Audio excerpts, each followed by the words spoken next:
चला तर कसे आहात तुम्ही सर्वांना गुड मॉर्निंग. आज आनंदीसाठी जरा स्पेशल डे होता आणि मग मी रात्रीच इडली डोश्याचं पीठ बनवून ठेवलं होतं फर्मेंट होण्यासाठी. सकाळी उठून बघितलं तर खूप सुंदर असं बघा पीठ फुगलेलं होतं.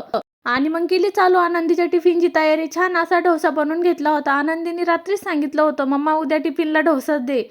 आणि खूप सुंदर पीठ बनलेलं होतं, त्यामुळे डोसा पण खूप सुंदर असा झालेला होता. खूप छान जाळी पडलेली होती. हे बघा तुम्ही जवळून बघू शकता, खूप सुंदर आपल्या डोश्याला जाळी पडलेली होती. छान असे मग 2 डोसे करून घेतले आणि आनंदीचा टिफिन भरून घेतला. आणि आनंदीला उठून तयार केला. आज आनंदीच्या स्कूलमध्ये क्रिसमस डेचं सेलिब्रेशन असल्यामुळं तिला छान असं तयार केलं.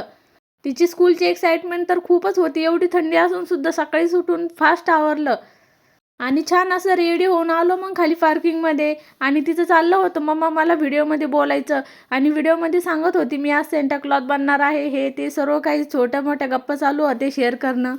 असो, बालपण हे वेगळंच असतं आणि इथे काय असलं कॉम्पिटिशन नाही, टेन्शन नाही, ताण नाही. आणि फायनली मग आले आनंदीला स्कूलमध्ये सोडण्यासाठी.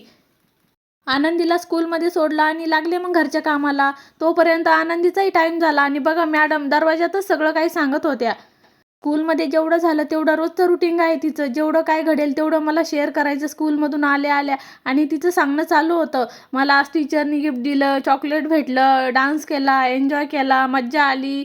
मॅडम सगळं सांगेपर्यंत आणि बोलणं होईपर्यंत मला काही हालून देत नाही आणि रोजचं रुटीन ठरलेलंच आहे ते. ऐकावं तर लागणारच, नाही ऐकलं तर दिवसभर मॅडम रुसून बसतील माझ्यावर. आणि नंतर छान असं आनंदीला फ्रेश केला आणि मीही छान अशी इडली आणि चटणी बनवून घेतली होती. आनंदी स्कूलला गेली तेव्हा छान असं मग आनंदीला जेवू घातलं आणि मीही जेवण करून घेतलं. असा होता माझा आजचा मिनी ब्लॉग. बाय.